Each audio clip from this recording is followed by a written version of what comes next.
Bonjour à tous, ravi de vous retrouver dans Smart Job, votre rendez-vous emploi RH Management, débat, analyse, expertise et vos rubriques habituelles évidemment. Bien dans son job aujourd'hui, la santé mentale, oui, des parents au travail, mais aussi des parents à la crèche qui déposent leurs enfants.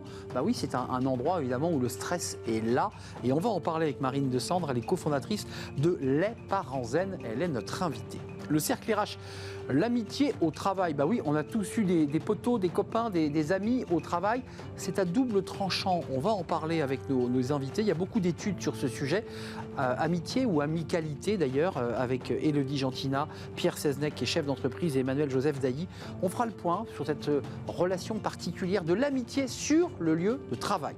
Et fenêtre sur l'emploi, l'intérim, oui, l'intérim, tremplin de carrière pour les jeunes. On va en parler avec Benoît Derigny et les directeurs généraux de Manpower France. Voilà le programme. Et tout de suite, c'est bien dans son job.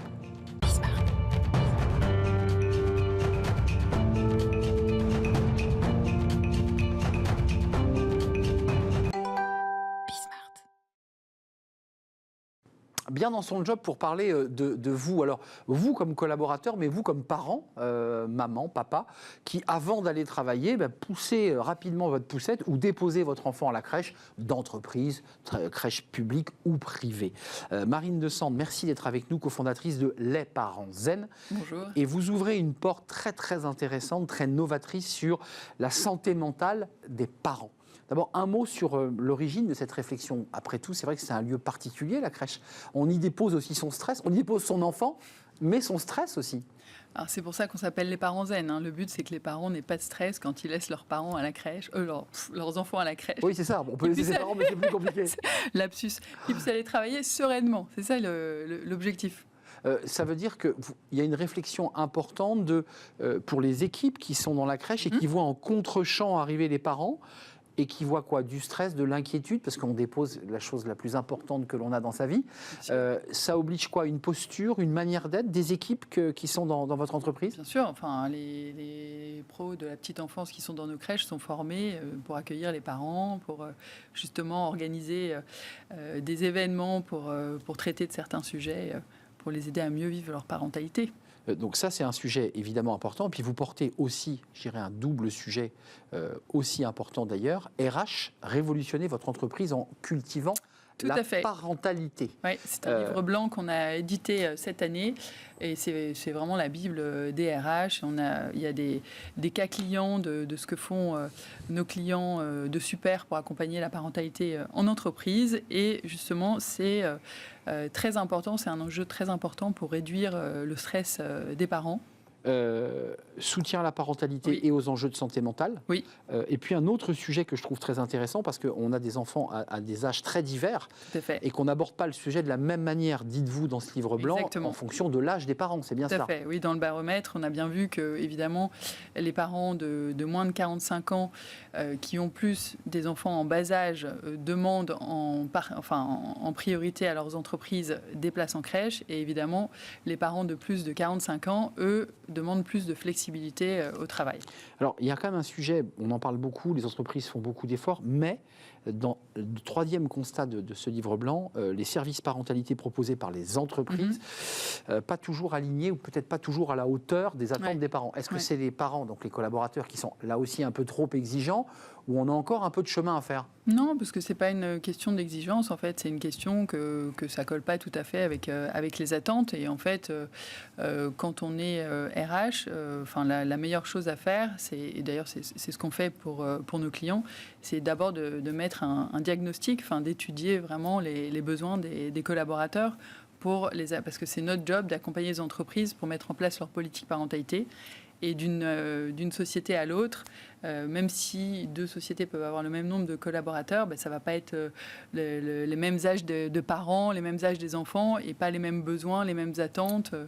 Pour rentrer un peu dans le concret, là aussi toujours tiré de votre livre blanc, réalisé par les Parents Zen, les actions de soutien à la parentalité sont méconnues par les salariés. Alors ça, c'est très intéressant. Ça veut dire quoi? Ça veut dire que les RH et leurs services, leurs équipes et les managers ne propagent pas assez la capacité en disant tiens, tu as des jours là, tu peux faire. C'est pas assez dit. Ça, c'est constaté. Oui. Je pense que on a des clients qui gèrent ça très bien, qui sont vraiment des pros de la communication communication interne et qui arrivent à mieux gérer ça. Je pense que ceux qui le font très bien, ils ont notamment une charte comme on a une charte de télétravail, ils ont une charte de la parentalité. Et du coup, il y a tout ce qui est du domaine du légal pour le collaborateur, mais aussi tout ce que l'entreprise ajoute en plus au papa ou aux mamans. Et ça, je pense que il faut que ça soit fait dans toutes les entreprises, donc, évidemment. communiquer, mettre des choses en place, d'avoir déjà cette charte et de former les managers, de leur dire, et au fait, il y a cette charte. Libère tes collaborateurs. Et parce que forcément, si vous attendez un enfant, vous en parlez avec votre manager. Enfin, j'imagine dans une réunion, un truc.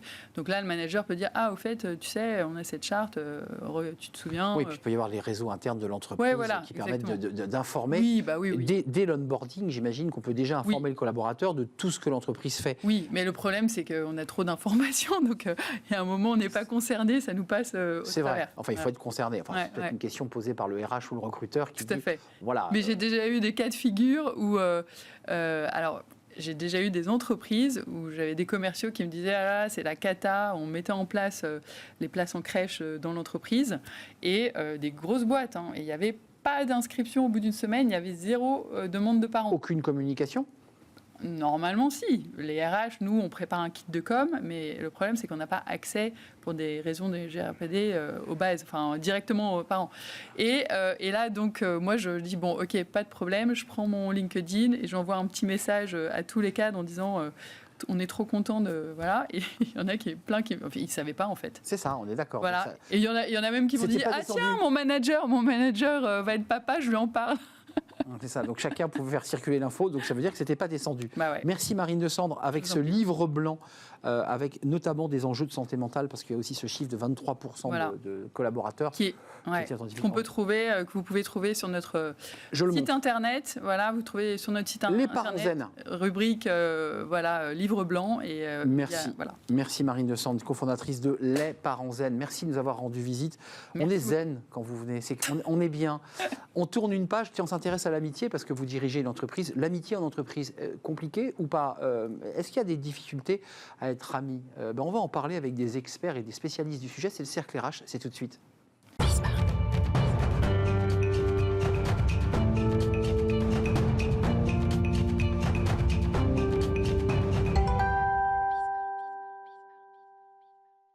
Le cercle RH, pour parler d'un sujet de sociologie en quelque sorte, ou de psychologie, l'amitié au travail. Vous êtes tous concernés, que vous soyez dirigeants, collaborateurs. On a tous eu un pote, un très bon pote, un copain, une copine, parfois même allant au-delà même de l'amitié, puisque des couples se forment sur les lieux de travail. Est-ce que c'est dangereux ? Est-ce que c'est compliqué ? Est-ce que c'est difficile quand on change de poste ? Il y a 1000 questions finalement sous-jacentes à ce sujet.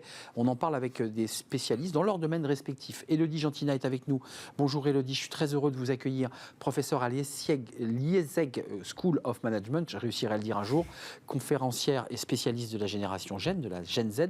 Et ce dernier livre, Le défi du management intergénérationnel, comment transformer la cohabitation en collaboration vertueuse, écrit avec Jérémy Lamry, édition Duno. Merci d'être avec nous. Avec nous, Emmanuel Joseph Dailly. Bonjour Emmanuel. Vous aussi, auteur, vous étiez venu sur ce plateau nous parler de votre livre « La stratégie du poulpe » chez Erol, et vous êtes directrice Lab Recherche Prospective chez Juliette Sterwen. Et avec nous, un chef d'entreprise, Pierre Seznec. Bonjour Pierre. Président du groupe Rollakin, groupe industriel de roulement, c'est bien cela ? C'est ça, on distribue des roulements sur Internet, donc plus connus sous le nom de 1, 2, 3 roulements, partout en France et à l'international. Avec une entreprise en Angleterre ? Avec une entreprise en Angleterre qui s'appelle Simply Bearings, donc qui vend aussi des roulements, notamment des joints, des courroies à destination des professionnels et des particuliers. Alors, vous avez accepté de venir débattre de ce sujet au-delà des experts, des chercheuses qui travaillent sur ce et qui mènent des réflexions. Vous êtes chef d'entreprise. Vous avez vos meilleurs souvenirs d'amitié, c'est dans votre entreprise ou c'est dans l'entreprise où vous avez travaillé ou c'est ailleurs ? C'est une bonne question. Un peu partout. C'est vrai que l'entreprise, c'est un lieu propice, puisqu'on passe presque la moitié de son temps dans l'entreprise. Donc évidemment, on est amené à rencontrer sa future femme, un ami, son futur compagnon, peu importe. Après, je pense que ça dépend en fait au niveau dans lequel vous êtes. Je pense qu'il y a aussi des risques à être ami avec un collaborateur. On a des amis quand on est chef d'entreprise et dirigeant d'une boîte qui a plus de 100 salariés qui commence à grossir. Est-ce qu'on peut encore... On dit souvent que plus on monte en altitude, moins il y a d'oxygène et donc de fait moins d'amis. Oui, c'est vrai. Je pense que c'est plus compliqué. Et je pense qu'il faut faire attention à ne pas mélanger le professionnel et le personnel. Je pense que la limite, elle est là. Avoir de l'amicalité, une bonne ambiance dans une entreprise, c'est essentiel. Maintenant, rentrer dans le personnel, c'est des sujets qui sont plus compliqués. Élodie, Emmanuel, l'amitié en entreprise, c'est un sujet universel, c'est-à-dire on va en entreprise pour avoir un emploi, puis souvent on rencontre des amis. Moi, j'ai fait un titre qui me semblait un peu pour la gratter, guillemets, on est amis pour serrer les coudes. Est-ce que c'est vrai ? Est-ce que parfois dans des entreprises, dans des climats anxiogènes et durs, on se dit après tout, on serre les coudes, j'ai des potes, on vit la même chose. Est-ce qu'il y a de ça quand même aussi dans l'amitié en entreprise ? Oui, je pense. Et puis il faut quand même rappeler aussi que par rapport au contexte dans lequel on vit aujourd'hui, on passe 50% plus de temps à collaborer. Quand on est donc en entreprise. Interaction permanente. Donc on est en interaction permanente et les gens recherchent de l'interaction. Et l'appartenance, le désir d'appartenir à un groupe, c'est un besoin qui est inné, comme l'autonomie, comme la compétence. Mais attention, amis, on a tous des amis et puis on a des relations. Ami, c'est particulier. Ami, c'est quelqu'un où on va pouvoir confier des secrets qui sont parfois des secrets de l'entreprise. C'est différent quand même, le mot ami. Oui, l'amitié, alors là, on va plus loin. Il faut faire aussi attention à ça, au niveau des risques, par exemple, confidentialité des données. Ça, c'est quelque chose sur lequel il faut faire attention quand on a des liens d'amitié dans le travail. On reviendra pareil, sur les dans les team building, jusqu'où on peut se confier. Est-ce que ça fait encore partie des frontières de l'entreprise ou pas ? Oui, sans compter Microsoft Pilot, où on peut se dire des choses hyper amicales. Tout ça est enregistré et gardé en data. Qu'est-ce que vous en pensez de cette notion d'amitié en entreprise ? On va chercher de l'amitié pour serrer les coudes, parce qu'on va quand même dans une entreprise, pas pour se faire des amis, excusez-moi. On va dans une entreprise parce qu'on est pris pour ses compétences, pour une fonction, et qu'on a une mission à remplir. Donc c'est pas la première fonction de l'entreprise que de trouver des potes, quoi. Alors j'ai l'impression que le lien d'amitié, finalement, c'est quelque chose qui émerge, et c'est quelque chose qui nous renforce, c'est quelque chose qui nous nourrit, c'est quelque chose qui donne confiance, et surtout c'est quelque chose qui sécurise. Et dans la mesure où le lien d'amitié, il sécurise, c'est quelque chose qui va apporter de la sécurité psychologique et qui va permettre finalement d'accroître aussi une forme de performance.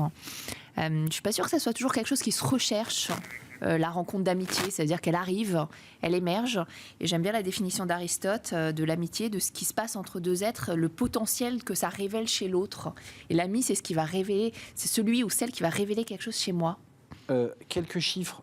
Pas trop. L'amitié en entreprise, 82% peut faire oublier la pénibilité du travail. On vient d'évoquer cet item, donc on se serre les coudes. 81% des liens d'amitié peuvent perdurer au-delà du travail. Ça, c'est intéressant. Et 69%, la bonne entente est plus importante que le travail. Donc ça se joue beaucoup. Surtout chez les jeunes. Chez les jeunes. Et aussi, j'allais dire, dans les milieux ouvriers, quand il y avait encore des usines un peu douloureuses, on serrait les coudes aussi dans le labeur germinal. 60%, l'amitié permet de s'unir face au management. Donc là, on s'unit face à la hiérarchie. Et 40%, il ne faut pas se lier d'amitié au travail. Ça, c'est un autre item. Vous vous retrouvez dans tous ces items-là ? Comment vous les regardez, vos collaborateurs ? Parce que vous dites, attention, Stéphane est super pote avec Henri, ils ne sont pas dans le même service, ils sont en train de nous foutre un bazar sans nom, et ils disruptent le manager. Parce que le manager, il ne sait plus du tout comment gérer. C'est vrai, ça. C'est vrai, et en même temps, c'est vrai que j'écoute notamment Élodie, je me dis, chez 1, 2, 3 roulements, c'est un élément d'engagement. Il y a une très très bonne ambiance dans l'entreprise, et je dirais qu'effectivement, l'amitié au travail est extrêmement importante. Et vous ne dites pas amitié, parce que si j'ai bien lu mes notes, vous dites amicalité, moi, je dis amicalité, si je peux me permettre. Je fais une différence entre l'amitié et l'amicalité. Alors, pour moi, la différence, c'est la relation qu'on peut avoir avec le personnel. Je pense qu'à partir du moment où vous mettez des limites dans votre amitié, vous tombez dans l'amicalité, c'est-à-dire vous êtes dans un environnement chaleureux, engageant pour les collaborateurs. Correct, bienveillant. Les gens ont envie de travailler, ils s'entendent bien, ils partagent des difficultés qu'ils peuvent avoir. Pierre, l'amitié, c'est quand on va prendre une bière en sortant du boulot. Ou on va jouer au tennis, on va faire un paddle. Il faut savoir mettre des limites, mais par exemple. Ça peut être ça, l'amitié. Ça peut être ça, tout à fait. C'est ça, l'amitié. Élodie, vous qui observez aussi ces générations Z, c'est la bière d'après, c'est l'afterwork, parce que c'est comme ça que c'est vendu dans les cafés. C'est l'afterwork. Non, mais complètement. En fait, aujourd'hui, les jeunes attendent plus que l'entreprise. Ils attendent plus un lieu de travail. Ils attendent plutôt un lieu de vie dans lequel on se sent bien. Donc ils ont envie de voir leur chef en dehors des frontières de l'entreprise. Et ça, ils le disent clairement. D'ailleurs, les jeunes sont plutôt même fidèles, non pas à l'entreprise, mais plutôt à leurs collaborateurs.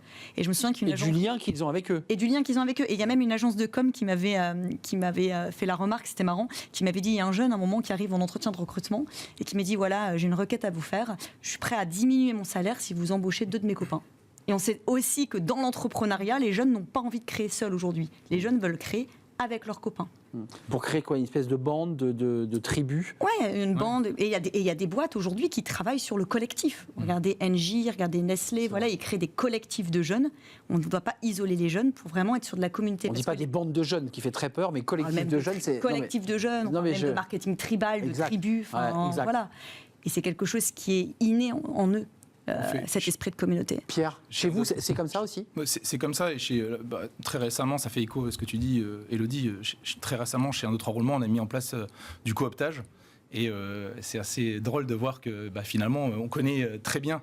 On a des amis dans nos relations et c'est ceux qu'on va recommander en premier pour son entreprise parce que c'est engageant aussi de faire référence à notre entreprise vis-à-vis d'un ami finalement, et aussi que cet ami, en fait, on met un peu de soi quand on lui vend l'entreprise et l'ami qui vient.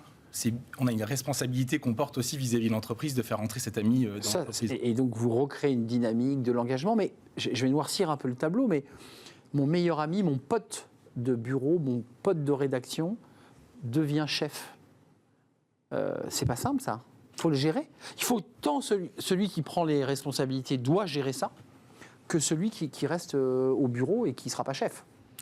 Il y a des limites qui se créent, qui se dessinent, qui ne sont pas forcément les limites qu'on croit. Par exemple, il y a des recherches assez récentes qui montrent que quand on est amis, on peut donner plus de soi et enlever les barrières protectrices. C'est-à-dire que, typiquement, le collaborateur pourrait dépasser les frontières de sa protection pour s'engager encore davantage parce qu'il a ce qu'on appelle une dette relationnelle vis-à-vis de son manager qui est en plus son ami. Donc ça peut être très cynique, je m'autorise, je pense au mal, mais de managers qui sont assez psychologues pour créer ce lien d'amicalité.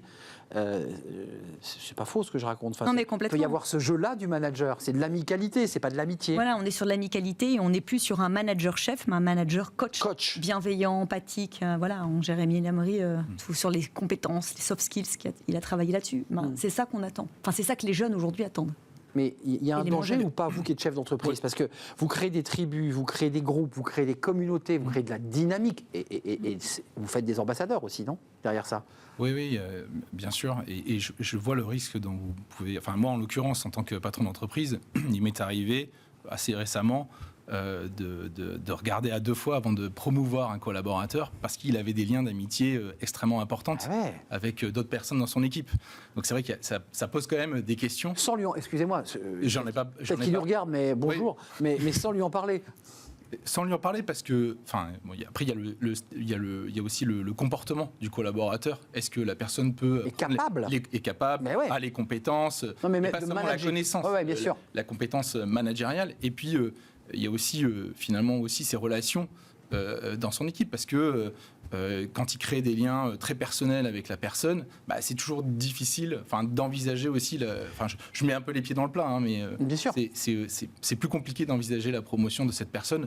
Alors, peut-être dans une autre équipe ou dans une autre entreprise, mais c'est possible, mais dans la même équipe, c'est plus compliqué. Ça se regarde, en tout cas, ça s'analyse. J'ai pas utilisé le mot tout à l'heure, mais quand on dit amitié, ça renvoie à l'amitié, qui est une forte amitié, ça peut être comme de l'amour, et ça peut être vécu comme des trahisons aussi. Un ami qui montre... Trahison, des jalousies. Des jalousies, des tensions. Ça, c'est un enjeu fort aussi pour une entreprise qui doit aussi piloter ça, qui doit piloter les égos, qui doit piloter la tristesse d'un collaborateur qui se sent trahi et qui a à ce moment-là envie de démissionner. Enfin, ça engage plein de choses, tout ça. Ça engage, l'émotion est engageante, mais l'émotion dans le lien, elle est là quoi qu'il arrive. Donc faut prendre la forme d'une amitié ou d'autre chose. L'amitié apporte plutôt, je trouve, Vous êtes plutôt optimiste sur la puissance de l'amitié comme outil de productivité, Oui, parce qu'il y a même des recherches qui ont montré que quand les gens sont heureux au travail, et donc quand ils lient des liens d'amitié, ils tendent à être plus productifs, plus engagés. Donc il y a toute une sphère qui est positive. Et aujourd'hui, ça va aussi avec l'intergénérationnel. On est beaucoup sur le retour du lien social, qui est un besoin, comme je l'ai dit, inné, et encore plus aujourd'hui face à l'IA, ChatGPT, l'intelligence artificielle, où on dit que ça ne reste que des outils, mais on cherche vraiment à renouer du lien. Et l'entreprise est un des premiers agents de socialisation. Avec des activités, je l'évoquais tout à l'heure, je parlais de l'after-work, ça peut être une bière ou un Perrier, je précise, mais c'est aussi l'activité sportive qu'on peut faire le week-end parce qu'on décide de faire la course pour représenter les couleurs de la boîte. C'est ça aussi qui forge des amitiés. Bien sûr, et je pense aussi que le changement du type de management favorise aussi cette amitié. vous parliez, si on fait un peu la synthèse de ce dont on est en train de parler, vous parliez tout à l'heure de management coaching, de type coaching. Ça aide, on n'est plus dans du descendant. Donc il n'y a plus ce lien direct, hiérarchique, descendant, d'autorité. Donc c'est quand même plus simple de faire évoluer quelqu'un. Je reviens un peu sur ce que j'ai dit, mais c'est quand même plus simple de faire évoluer quelqu'un quand on est dans cet environnement de coaching, de faire monter la personne. Mais c'est ce que vous cultivez, quand je dis cultiver, au sens d'un agriculteur qui vraiment va labourer la terre pour faire pousser ce type de plantes, c'est ça. Et puis personne n'aime travailler dans un environnement où il y a des tensions, où ça se passe pas bien. Il y en aura toujours, mais enfin, je veux dire, personne n'aime travailler dans un mauvais environnement. Donc, et ça vaut pour la génération Z, pour tout le monde, mais c'est aussi pour notre génération à nous et celle de nos parents. Je veux dire, personne n'aime aller au travail en serrant les dents. Donc l'amitié peut être aussi un levier, au-delà de l'aspect très, très humain, très sympathique, ça peut être aussi un levier pour un dirigeant de cultiver cette amitié, de dire je voudrais que dans mon entreprise, compliqué de dire ça quand on est dirigeant, je voudrais qu'on cultive l'amitié, que l'amitié soit là. C'est compliqué de le dire ça. C'est pas forcément... Pas jusqu'à l'amitié, mais en tout cas cultiver l'authenticité, le lien social, la bonne entente, le sentiment d'appartenance à l'entreprise. Et avant, on ne parlait pas de tout ça. Non. Voilà, ces questions de santé mentale, santé morale, on n'en parlait pas. Aujourd'hui, on a quand même 37% des 18-24 ans, j'avais regardé les chiffres juste avant, qui consultent un psy, contre 17% pour l'ensemble des Français. Ouais, et qui se sentent seuls. Qui se sentent seuls, isolés, malheureux ou... pas forcément bien avant, on n'en parlait pas, aujourd'hui on en parle. Et donc l'entreprise se doit aussi de se dire, j'ai peut-être aussi un devoir social, dans le sens où si mes collaborateurs sont heureux, ils tendent à être plus engagés, plus motivés, à mieux travailler. C'est ce que vous évoquiez tout à l'heure, Emmanuel, cette amitié qui est un lien. Et je vois des jeunes, et je vois aussi des chiffres de jeunes qui disent je parle à personne, je me sens seul, je rentre du boulot, j'ai pas trop de lien social, j'ai pas d'activité, j'ai pas de copains, j'ai pas de copines. C'est compliqué. L'entreprise, c'est peut-être l'outil de quoi c'est le médicament de la dépression. Enfin, J'aime bien cette idée que l'amitié, c'est le partage des mots MOTS et MAUX aussi. C'est le partage des souffrances qu'on peut avoir dans l'entreprise. Et c'est le confort et le réconfort. Et que du coup, ça peut faire un tapis de sécurité dans les environnements assez secoués qui peuvent être les nôtres. Et si on se disait vive l'amitié sur ce plateau ? Vive l'amitié en entreprise. Après tout, c'est ce que vous portez. À part quelques freins. Et est-ce que on va boucler la boucle avec vous, Pierre, parce que je parle des freins. Attention, je parle des freins parce qu'il faut en parler. Mais, mais globalement, je suis complètement d'accord avec l'engagement de l'amitié. Vous avez gardé des amis dans votre entreprise ou pas ? Bien sûr. Et que vous considérez comme des amis. Alors, avec les limites du personnel, je pense. Voilà. C'est ça. Mon équipe managériale, on est très très proches. On était encore il y a 2 semaines en séminaire. On était allé dans un endroit fantastique, on s'est beaucoup amusé, on a partagé une expérience pendant 2 jours, et c'est hyper important. Mes managers vis-à-vis de leurs collaborateurs sont aussi très engageants, et il y a une super ambiance dans la boîte. Et pour nous, c'est cet ADN, cet environnement chaleureux, amical, je redis, amical dans l'entreprise est extrêmement important, extrêmement engageant et source de performance. Merci à vous trois pour ce moment d'amitié et de partage. Merci à vous, Élodie Gentina. Votre livre, Le défi du management intergénérationnel, comment transformer la cohabitation en collaboration vertueuse d'UNO avec le sympathique et passionnant Jérémy Lamry. Merci à vous, Emmanuel Joseph Dailly. Le poulpe, la stratégie du poulpe, ça doit être encore trouvable, j'imagine, si on va chez Erol, boulevard Saint-Germain. Et vous êtes directrice Lab Recherche et Prospective chez Juliette Sterwen. Et merci à vous, Pierre Seznec, d'être venu faire votre premier plateau ici. Et vous arrivez du nord de la France. Exactement. Et vous êtes le président du groupe Rolakin. Allez voir, peut-être qu'il y a du recrutement, parce que tout le monde est très, très amical. On recrute beaucoup. On recrute et très amical, je tiens à le dire. 1, 2, 3 roulements. 1, 2, 3 roulements. Merci à vous trois. On tourne une page et on s'intéresse au recrutement. Oui, le recrutement dans une période un peu complexe. Et on accueille le directeur général France Manpower. C'est le Fenêtre sur l'emploi, évidemment.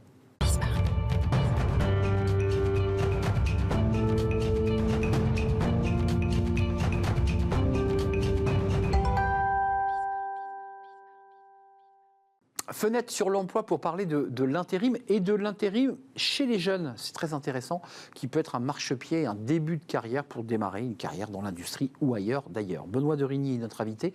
Bonjour Benoît, ravi de vous accueillir. Directeur général Manpower France, marque évidemment très connue. Un mot d'abord sur le rapport entre intérim et jeunes. Les jeunes poussent la porte des agences d'intérim, ils y pensent spontanément ? Oui, et je vais vous donner un point de repère.